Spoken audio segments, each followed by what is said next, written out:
Yeah, I think so. Yes, you are very much live currently. Wow, look at that. Welcome. Welcome to the locker room. I'm your host, Justin Reed, alongside Andrew Tenney. We're here on a Wednesday because you had a job interview. I did. What was the world supposed to know? You didn't, well, I mean, they can know. It was very inconsequential because she canceled it. Didn't cancel it. She rescheduled. Nice. Like 45 minutes after I sent that text, and I was like, wow, I feel like such a jackass. So I did not let either of you know until today because I was like, great. But I did tell her that can't do it Monday morning next week. So should be good for Monday morning next week. Until we get a text Monday morning saying, hey, I have a job interview. And then she the way this is going so far, I wouldn't be surprised, but crossing fingers, knocking on wood. Is it cool? It could be. It could be, potentially. That's not true. Nope. Axe body spray retired in middle school, for sure. What's super funny about that is that Come thought on, like crosses you know my you mind do it. a decent amount. Like literally middle school locker rooms were just literally like waves and clouds of Axe. Do you guys have any kids in the locker rooms or just like in school in general that used BOD? Oh it was my like gosh. a little spray bottle. That was almost worse than Axe. I don't think so, Do you, actually. okay, but you had a couple guys like Yes. that? You knew that? Okay, that was a very specific time and a very niche man or boy, rather, to use that kind of. I'm also going to need Justin's opinions on your lower third today. That'd be ideal.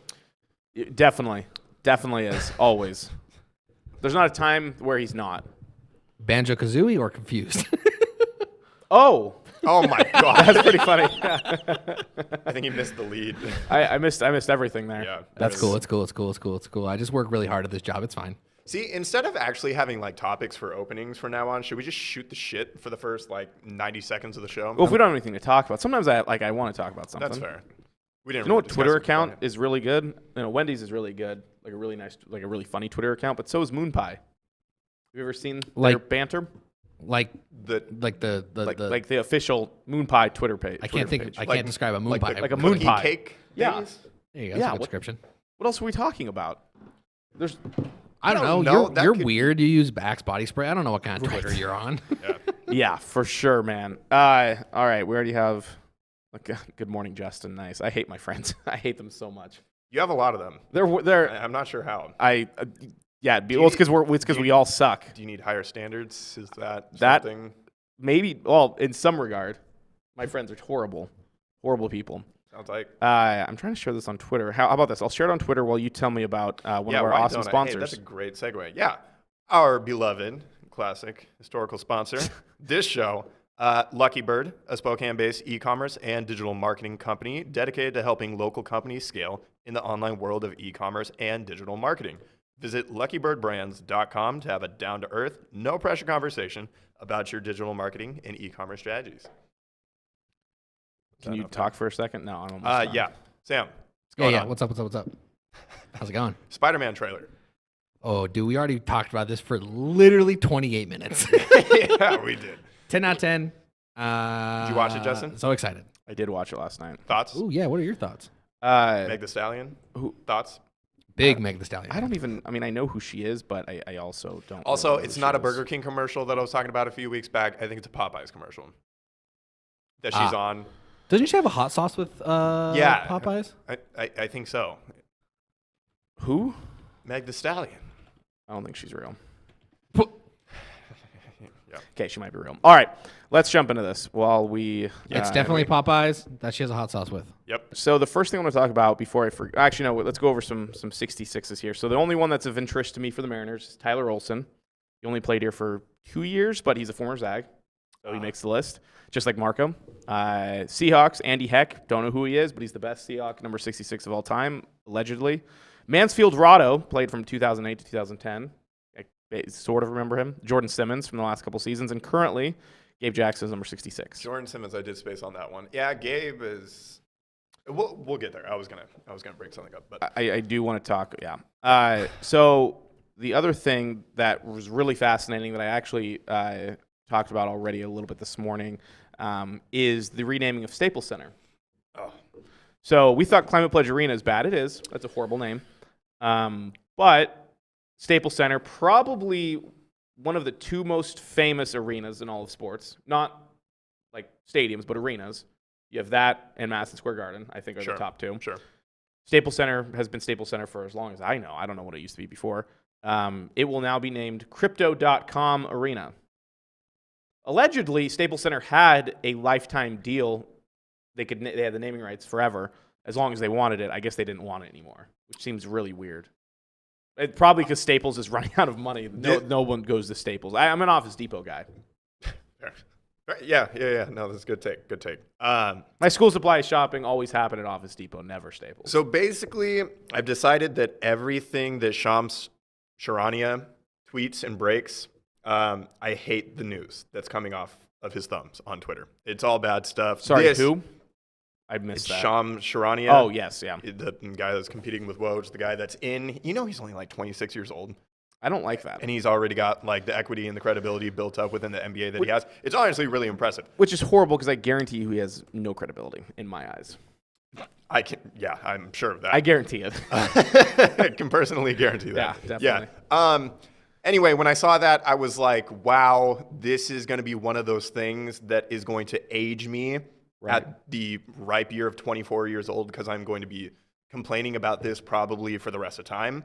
And I'm not going to refer to it as crypto.com. That's it's a really clunky name. And it's hard because .com in it. Well, it has to. That was some of the I understand, some of the discussion. but like that's what makes it so clunky is adding the .com.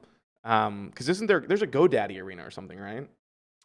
Or GoDaddy something. Anyway, what's nice about that is like that's their brand. It's unfortunate that there's a brand nicknamed after a general product. Like crypto's the thing. Yeah. Like Staples, I guess, is a thing. Staples is a thing, but they don't have Staples.com arena, right? Sure. Like, it's just unfortunate that that's how it has to be. I would like to see how much money they had to pay, because that must be an it's got to be astronomical number. Like, arguably the highest in sports right now. I think that's what the report was. Yeah, I think it is. That would make sense. And it's horrible. They're changing this over on Christmas Day, of course. Just happens to be a convenient time and place. NBA is going to be there. I presume the Lakers are getting. That's interesting because that's a lot. I mean, that's only what? That's 6 weeks away. That's a lot of marketing and like physical things they have to change on the arena. Yeah. In order to get that ready in 6 weeks. While people are still going there and watching games. Another telltale sign of the downfall of LA as a city. That place sucks. How many people do you think will actually refer to it as, what'd you say it was, Crypto.com? My guess is it's going to be a younger generation and people who have no dog in the fight. I don't really have a dog in the fight except for the fact that it's just a bad name. And Staples Center is just monumental. Well, Staples, I mean, you hear it all the time. You hear it. Everybody. Right. Everyone Like standing like outside you of said. Staples. The house that Kobe built, as some refer to it as. Right. It's been in the lexicon as it pertains to sports. My entire life, our entire existence is so.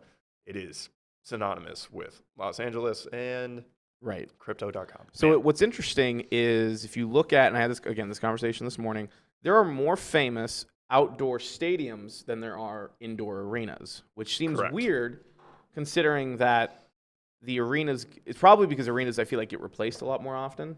I feel like there's less of an opportunity to make interesting indoor arenas compared to like stadiums. You're able to make some pretty cool stadiums. I feel like arenas, you're kind of stuck in a box. I think Seattle did a really good job to make theirs kind of unique. I haven't been there yet, but just based off of what I've heard in the pictures, the way that they dug down is really unique. But think about it. In baseball and football, you have what? You have Wrigley, you have Fenway, you have Lambeau, are the first three that come to mind. Arrowhead. You have Old Yankee Stadium. Even New Yankee Stadium has a lot of history because they it brought does. everything over. They won a World Series in the first year of it. Right. And if you even want to go international, you have Wembley as probably the most worldwide famous arena or stadium, even though it's actually pretty new since they've renovated it. But it's very fascinating that kind of thought. So that's enough time on that. Okay. Let's do a picks update. If we have time, we'll do picks at the end. I don't want to get stuck just doing it. So I went 8-5 and 1 technically, and then you went 6, 7 and 1. Yep. All right. So I'm +2. Finally. Good job. Right. Back in my rightful place as king of the picks. Sorry. I hate the Chargers now. Why? Oh, just because they they're were my bad? team that I jumped on, and they were awesome, and they were sexy, and they were new, and it was Justin Herbert, and now it's not. That's true. They are having They're struggles, just plummeting back down to earth. and I'm not sure why. What they're Conservative play calling. Dude's got the best arm in the NFL, and they're just doing short routes. all right. Push the ball down the field, dude. Do you know who shouldn't have pushed the ball down the field? Was Russell Wilson.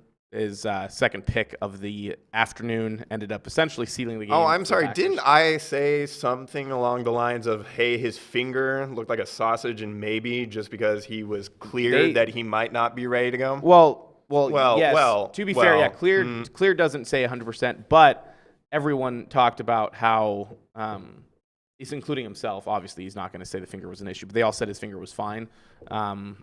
It was so fine that he didn't take a single snap under center the entire game because of the fact in pregame when he tried to, it was, oh yeah, bothering his finger. They don't do that many snaps under center anyways. That's not true. The Shane Waldron, Sean McVay offense is all under center. shotgun. I feel like you're making excuses here, Shut Justin. up! No, you're misleading everybody right now that doesn't know better. Well, that's fine. If they don't know any better, they can just agree with me. I know, but now I'm I want convinced to that you start, actually know better. No, I know better, Okay. but I'm pretending not to. Heard it here first. But yeah, the team is the team currently is 3-6.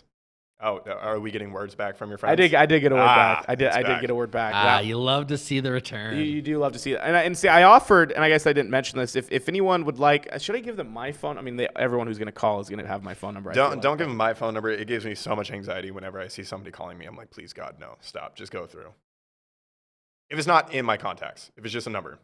Why? Why are you so One worried? in an area code. I just hate talking on the phone. Well, just let it go to voicemail. Oh, I do. Yeah, if it's important enough, Why leave a do you get voicemail. so worried?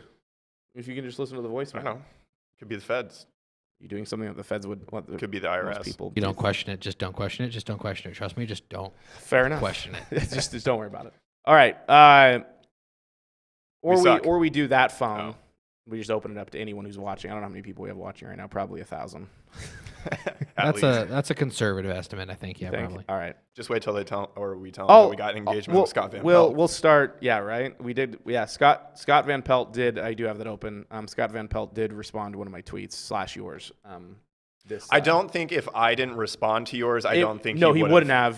So he you're made it a welcome. pointed effort to respond to your. To clarify. your comment. So, if anyone would like to hear what that was, you can go ahead and call in. I'm not gonna. That's how I'm gonna do it. If you want to hear what Scott Van Pelt had to say in response to Andrew, Which call in. And we're which putting number that- do you want to use? They here? can use mine, and they all Okay. have it. The only people who are going to call in probably are the. I can toss it up on screen so everyone can see it, Can and we put that up way a people paywall watching it to reach your phone? down, weeks from now, will just call you and be like, "So what do you have to say?" Might as well. Okay, what's your number? Wow, dude. 509. This is great. You have that? Yeah. 939. That's the whole number. Yep, 939 5930.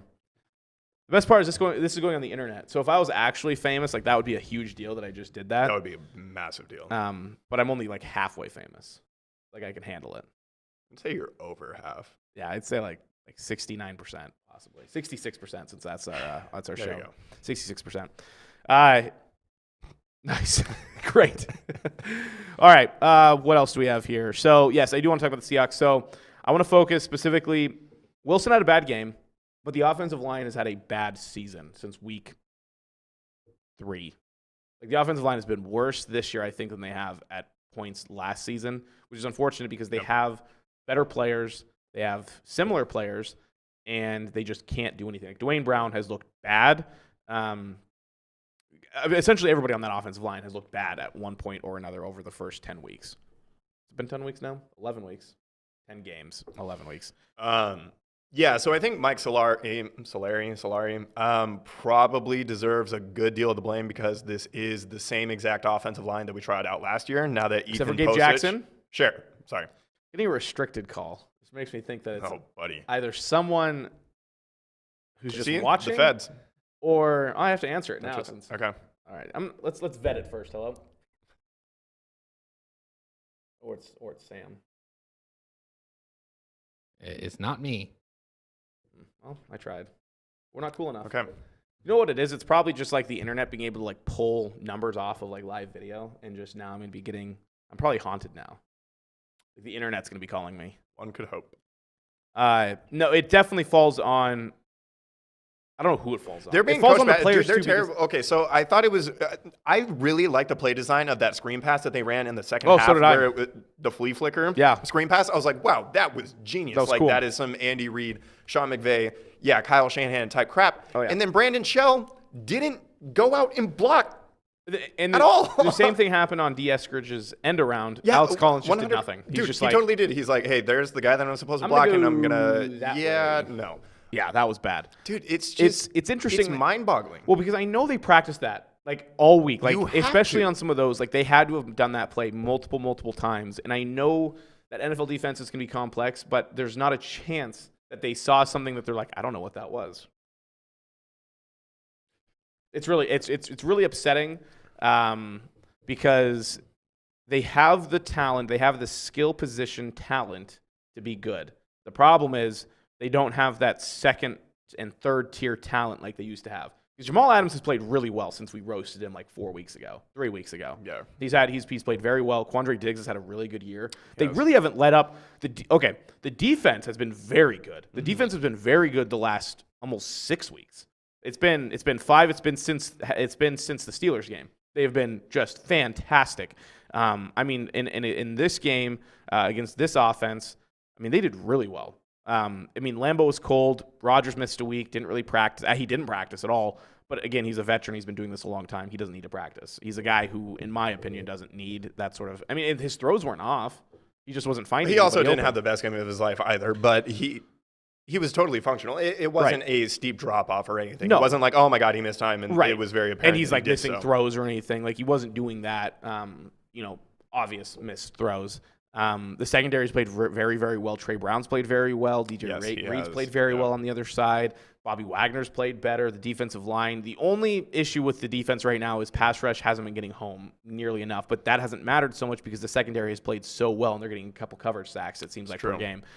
So the defense, I don't know if I have really anything to say on the defense. I think the defense. So we fall back into a very familiar territory, I would say, from like 2016 until pretty much last year when we went on an offensive explosion for the first half of the year. And it's the same old thing. It's why I mean, obviously, so many things you could chalk up to the demise of the Seahawks being and starting with Super Bowl 49. But in those years after the fact, the defense just lost its patience and was so pissed at the offense and the lack of accountability and the inability for the offense to convert on third downs and to stay on the field and actually possess the football and give the defense a little bit of a break, especially when they were the only ones pulling the weight of the team. Right. And we have fallen back into that being the case. The backside of last year, which the defense once again rounded into form, and then the offense just halted and sputtered out of control, and we're seeing that again this year. And I would like to hear what it is that you think we need, what we should do, general thoughts going forward. Because you always have you try to find the optimism in a very dark place. I'm very optimistic person for sure.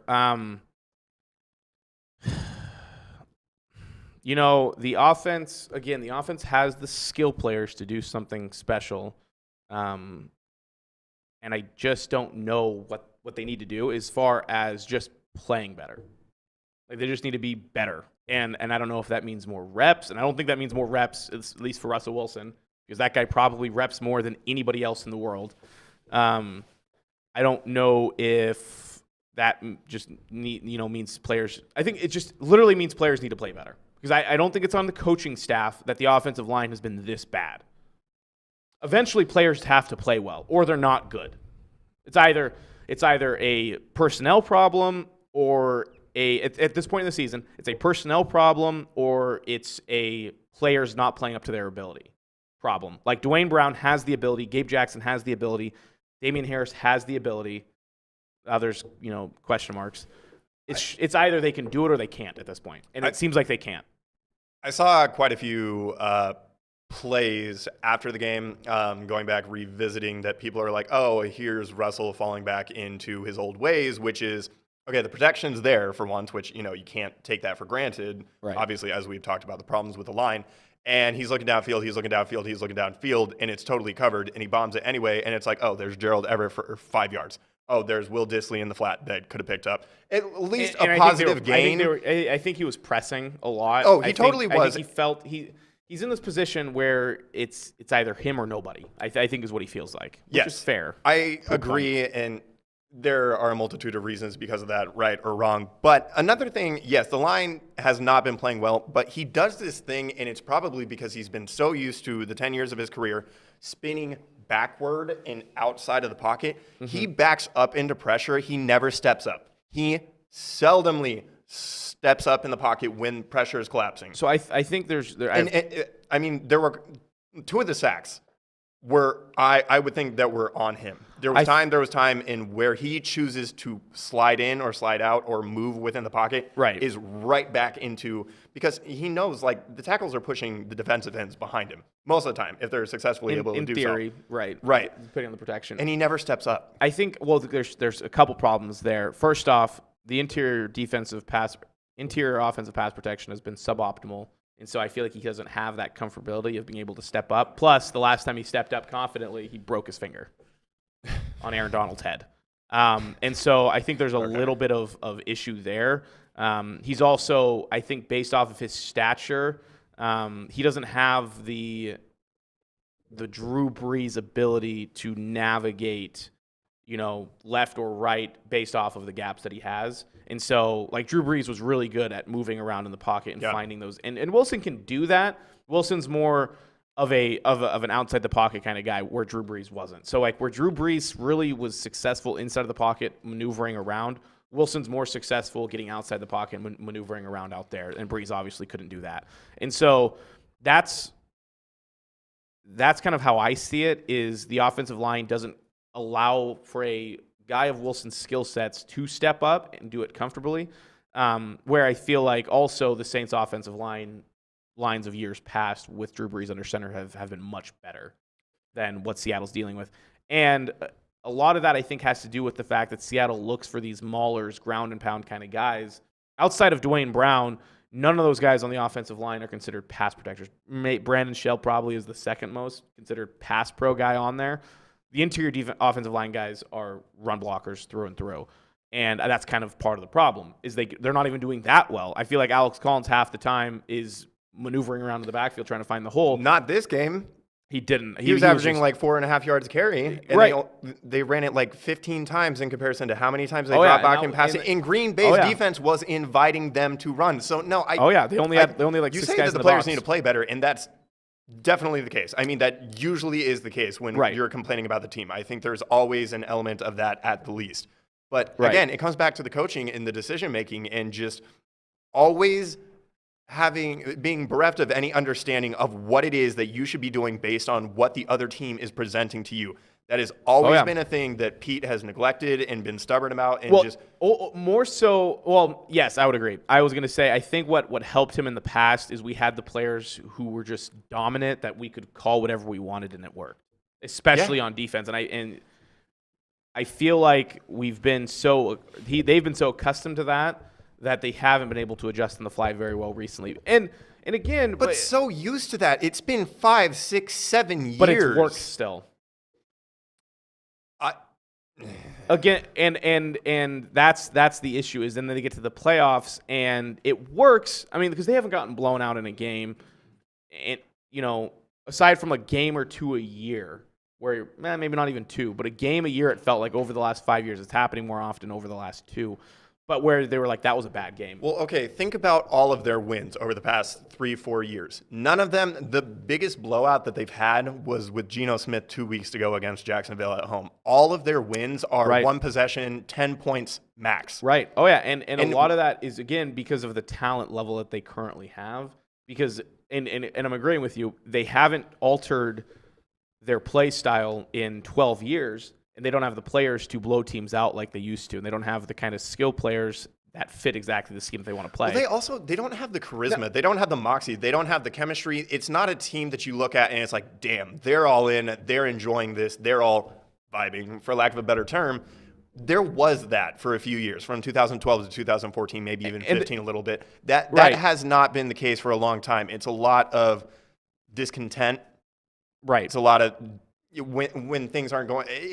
They're always banging their head into a steel door. And it feels like that. Well, I as a fan feel like I do that during games. Yeah, and it's awful. And I mean, I've been saying this for over a year now, but like Carroll's got to go. Carroll has got to go. Well, there is nothing. He threw a keyboard mouse out onto the field. What was that? It was an electronic hand warmer. Is that what that was? Yeah. Okay. Yeah. Anyway, so when you reach in your pocket and you feel something that is hard, metallic, and electronic. I think he was trying to find the flag. He was literally just going like this, trying to find that flag. Yeah. That was a good challenge, by the way. Yeah, the it refs, was. And I'm not blaming the refs of the game, but the refs shafted the Seahawks all game. It was bad. It was a really poorly officiated game, especially against Seattle. Not that should excuse anything, but yes, you're right. That was horrible. But when was the last time that Pete had a successful challenge? I understand that Daryl was like clearly on the ball first, but the way that is called, if the offensive player ends up retaining the ball on the field and that's the way that it's called, they're not going to replay that look. Daryl Taylor had the ball at the end. I know, but there was a game last year. I don't remember who they played. About later. Yeah. It was actually against Green Bay in the playoff game last season. We were the benefactors of that because on the first drive of the game, somebody fumbled. It was Jacob Hollister. And Green Bay clearly recovered it, but they called it Seattle on the field, even though Green Bay came away. Anyway, so it's just like knowing that, and especially having that history with that type of play, yet you still are stubborn enough to throw the flag. Anyway, it didn't end up meaning that much. I mean, dude, I'm over it. Get Pete out of there. I hate looking at his old senile face. It's getting tougher and tougher to look at on the sidelines. He looks like he doesn't know where he is. He's like, hey, where's the nursing home?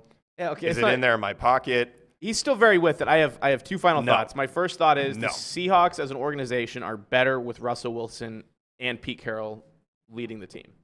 They will be a bottom-feeding team for multiple years once they lose. But if there is a scenario, let's just if one goes, the other goes. So essentially, when they lose both, they're done. Sure. That might be the best course of action. I don't think so. I'd rather. Okay, is there a scenario in which they go to Pete and they're like, hey, no, we just gave you this extension last year. No. You don't have a grip of the locker room. You obviously aren't putting out anything on the field that would lead us to believe that you have any inclination to change anything about your football philosophy. We have Russell. He is the centerpiece of this organization, and he's over you. We're over you. Here's the door. No. Retain Russell. I don't think so. No situation. I don't think so. I don't think so either. But if there were, I think that needs to be explored, and I think that needs to be, it's probably not likely, and it's not going to happen. But if that were possible, that should be explored because Pete's the problem. Right. I don't 100% agree. I partially agree in some regard. He's the head coach. Prove it. All right. My last thought on that, real quick. Were you okay with not DK's ejection, but his response to the ejection? You mean getting back into the? That was hilarious. That was really funny. He just ran on there like because that's you're just to such a point where you're like F it. Just like I'm gonna try it anyway. Because after the game he was asked about everything and he said I'm tired of losing. And I'm fine with that. I don't care. At that point in the game, they're lost, or they have lost. I'd rather people not roll over. I'd rather him, and I don't mean grab someone's face mask and do that.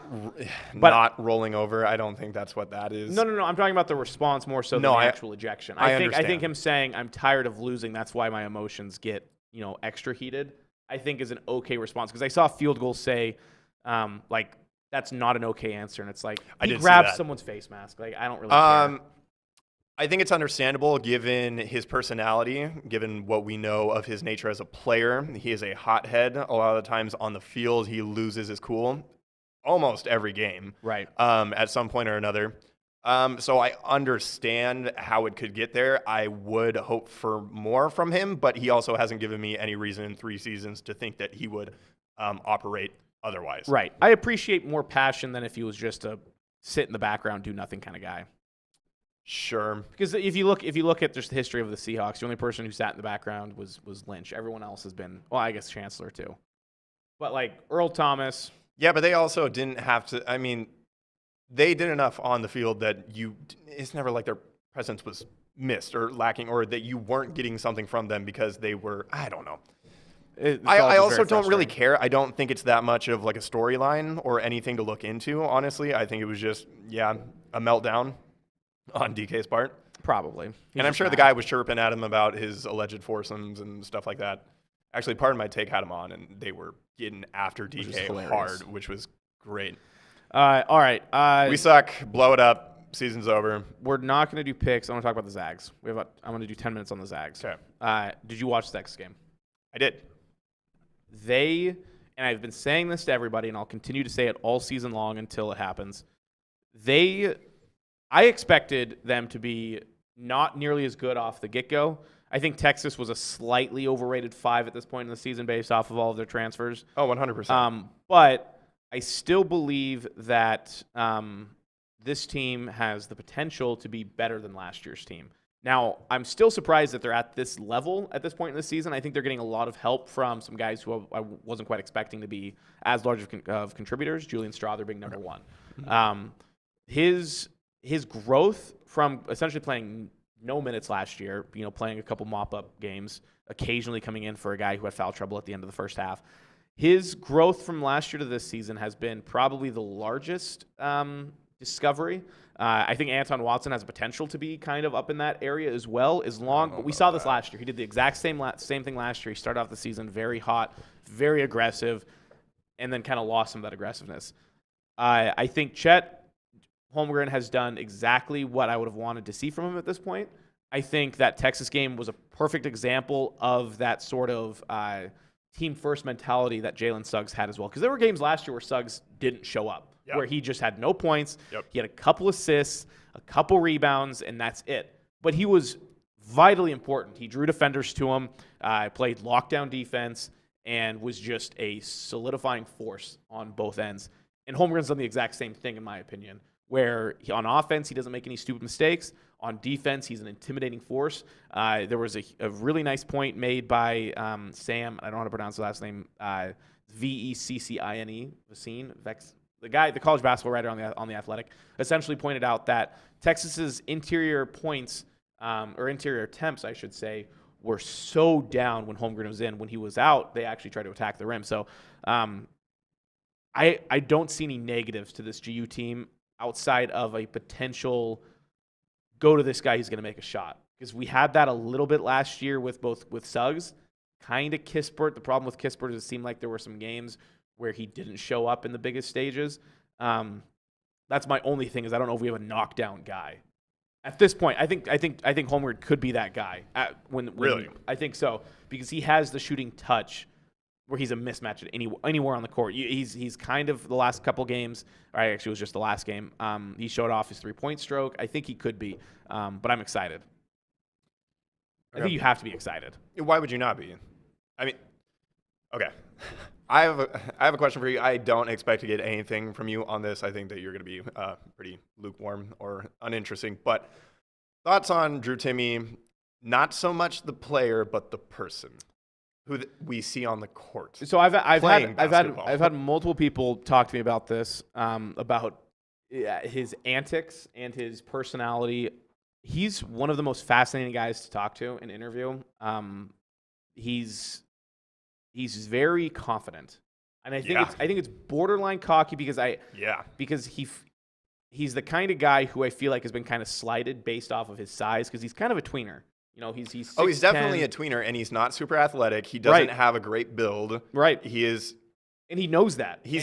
And I think that's part of what drives him is that he is dominating college basketball the last 2 seasons. Granted, I shouldn't count this season per se. He's going to dominate 37. He is going to be a dominant force in college basketball, and he's doing it in a very non-2021 kind of way. Yeah. I mean, he's like Tyler Hansbrough without the rebounding. Right, and without the crazy eyes. Sure. No, yeah. No, he doesn't have crazy eyes, but No. like his lids lay so heavy on his eyes. I'm yeah. like, this dude's perma-faded. Did you see his commercial? Yeah.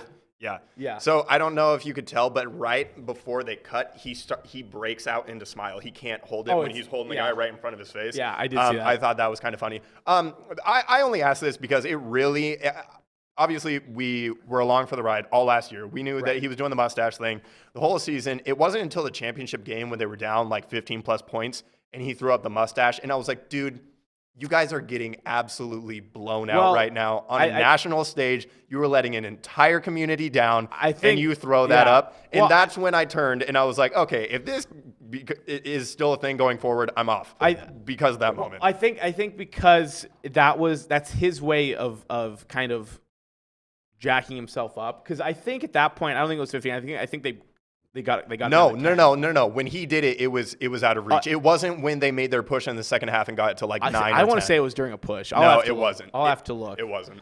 I enjoy it because I like the confidence. Obviously, the confidence is a great thing. He's a great player. I think obviously he's got his limitations, but what he is incredible. So I understand your gripe with that. Like I understand that I get your point of view. But do you think it is also due to the fact he is a 20-year-old guy who is on a massive stage, who 100%. Has this like little thing that people are attaching to him that he's like, that's him. I gotta promote myself, I guess. Yeah.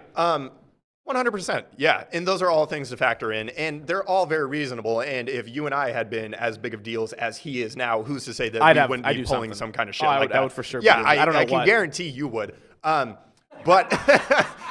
let's be honest. I'll take that. I don't. That didn't hit hard. That actually just drove me even further. Now I'm even more confident. Anyway, coming to the next show with just a mustache. Yeah. What are the odds? The amount of times people have told me, like specifically around Halloween time, like last year when I was the Colonel, everyone was like, "You should shave your facial hair." And then this year, when I wanted to be Ron Burgundy, and then it ended up being Hugh Hefner because everyone didn't understand the Ron Burgundy reference. They're like, "You should shave and then leave the mustache." I haven't been clean shaven in 8 years. I actually would love a mustache goatee. That's it. What are the odds you guys come in next show with just a mustache? Super low. If it were the summer, I would highly consider it. It is not the summer. Could you give me odds right now, Justin? And if we're gonna play, if I get it right, give me odds. If I get it right, you do it. Oh God, nah. Come on, give me odds. Give me odds. I don't think 50. 1 in 50. Yeah. Okay, Andrew, you want to count us down? Yeah. 3, 2, 1. 43. Oh my. Whew. Did you say 33? I said 43. Oh, okay. That makes me feel. There was a 3 better. in your number. There was a 3 in your number. That's pretty dang. You said 31. That's pretty dang close. Let's not do that again. You want to do it again? Let's do 1 to 3. Yeah. Okay. So here's my pessimism. Vinny's getting all over you on. Here's my pessimism about the Zags, as it is every year. I don't see. Obviously, it's super early in the season. Obviously, they're going through a gauntlet here in the upcoming weeks. Without a conference opponents in UCLA and Duke in back-to-back games. And they also have Alabama. Just because you just texted me. Here's my my buddy who's in the Navy down in El Salvador, who's rocking that right now. That's a great stash. That guy. That's incredible. That's a good stash. Yeah, that's a good stash. Yeah, and Sam can say. Anyway, when it comes time in the tournament, right, and they run up against the one thing that I do like about their starting lineup, if this is their starting lineup going forward, they have pretty good length and size. Oh, they have so much length, which was a problem against Baylor. Not that they were like substantially smaller last year, but they played a lot smaller. Right. And I still have that fear that they will run into a team that is more athletic, that is, and I think they're more aggressive, and that takes them off their game, and that they find themselves in a position where they're not able to implement and play the way that they want to because these guys are up in their shit. So I think they're better equipped for that because instead of a Yai, they have Strother. Right. Well, we should actually. I'm going to alter that a little bit. Okay. So instead of Timmy, they have Holmgren. Instead of Watson, they have Timmy. Instead of Yai, they have Strother. Instead of Kispert, they now have Bolton.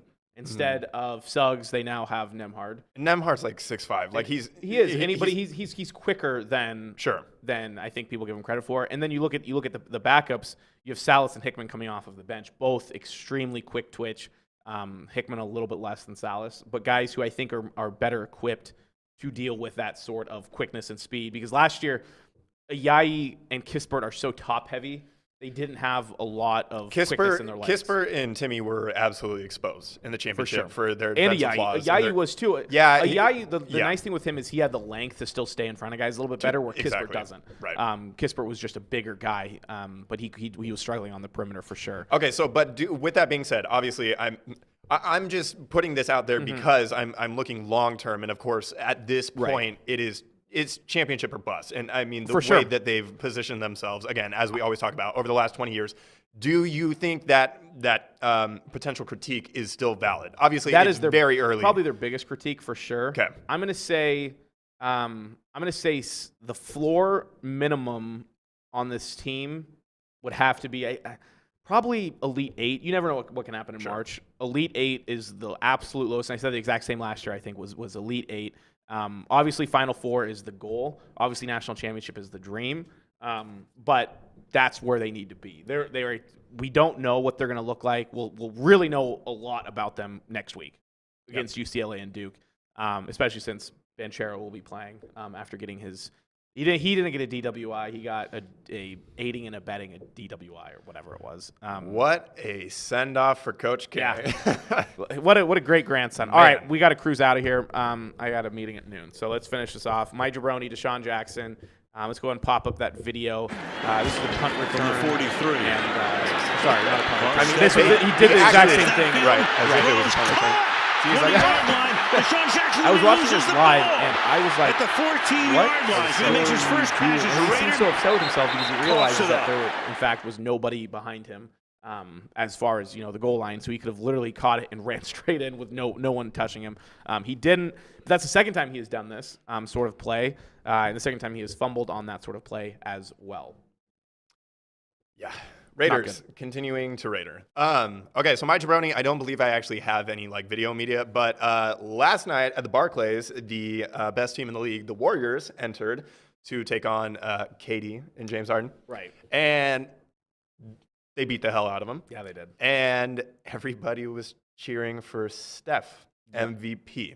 While Kevin is one of the MVP front runners in the very early season. Right. And so I just think it's hilarious that funny.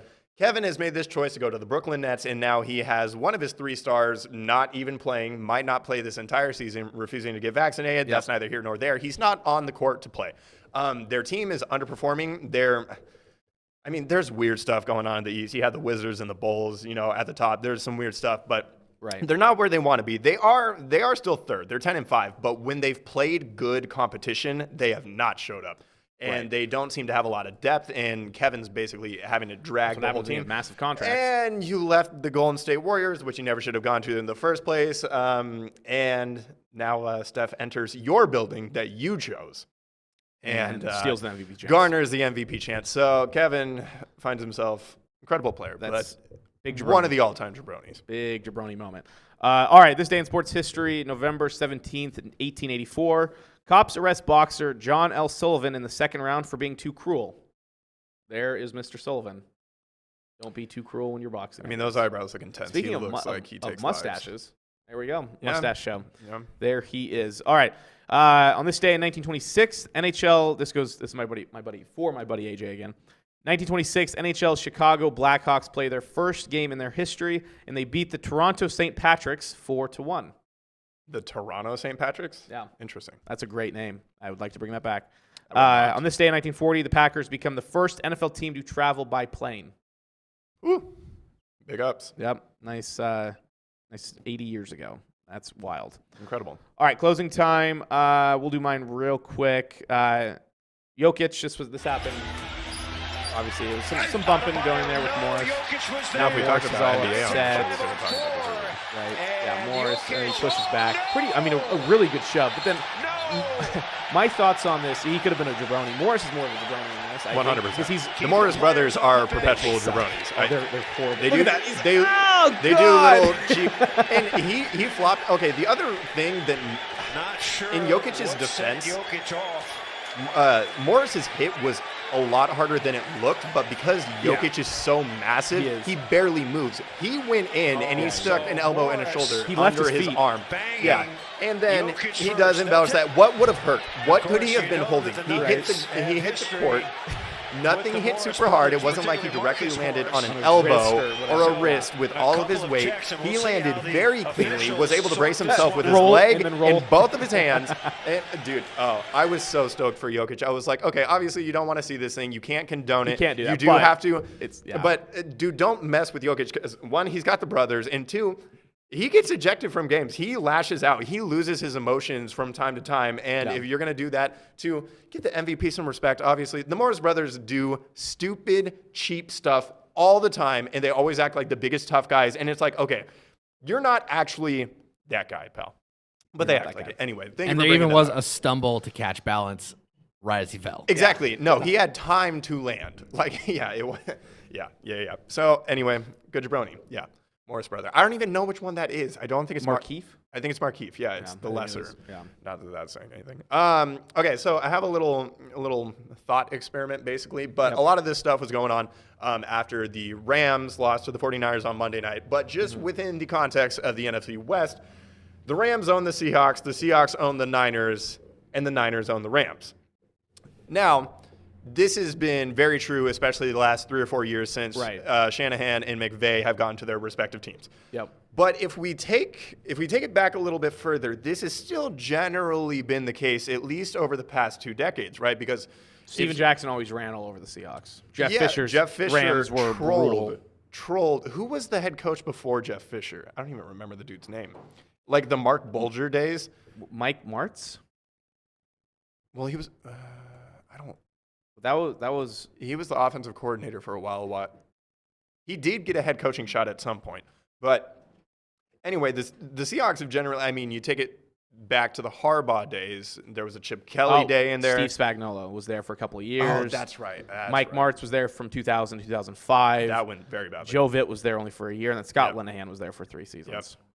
Yep. Okay, but if you take it back to Vermeil. I don't remember Dick Vermeil being the head coach there. You mean when they won the Super Bowl with the greatest show on turf? You don't remember Dick Vermeil being there? I just don't remember. I never put his name to that team for whatever reason. I always just think of Warner. I never think of Vermeil. Fair. Anyway, I just kind of thought as I was taking it further back in history how much it still seemed to hold water. Yeah. And so, and the Cardinals just kind of factor in from time to time, kind of screw some teams up and also kind of get bent over by some teams. You know, they're just kind of there. I remember Vermeil as the head coach of the team from the movie Invincible. That's why I remember. That's what I remember Vermeil from. Fair. More specific. Just because it's obviously in that realm. Yeah. Okay. Anyway, I just kind of thought it was an interesting thing, and as I was extrapolating it backward, I was like, oh, this still actually holds. Relevant. Right. Yeah. All right, quickly, because we're closing up. So, I tweeted essentially during Scott Van Pelt's Sports Center that Scott Van Pelt called out UCLA for not having enough fans. They had about 6,000 fans and a 14,000 capped attendance there in Pauley Arena. They only had 6,000 against Long Beach State. He was quoted saying, folks in LA, you're allowed to come out for a game other than against Villanova, and you just want to clarify. What he said was other than that. Right. And that's why I was curious if he was referring to a highlight that he just finished, which was the Lakers, because obviously that was basically sold out and all the stars are there. Right. So I thought he may have been suggesting that people in LA, you're allowed to go to other sporting events that are not the Lakers, such as your highly touted UCLA Bruins with one of the best players in the country right now. Right. And then he responded to that saying, I'm talking about coming to Pauley to support your Final Four / top 5 team for more than a one-off versus Nova. Atmosphere is tremendous for that. Shows what it can be. So Scott Van Pelt, friend of the show, officially. Yep. Recurring guest. Reoccurring. You heard it here first. He'll be here next week, I'm sure. All right. I got to head off to a meeting. Thanks for stopping by. We'll see you here next week, probably on Monday. Most likely on Monday, unless something happens with Andrew. Monday it is. All right. Thanks.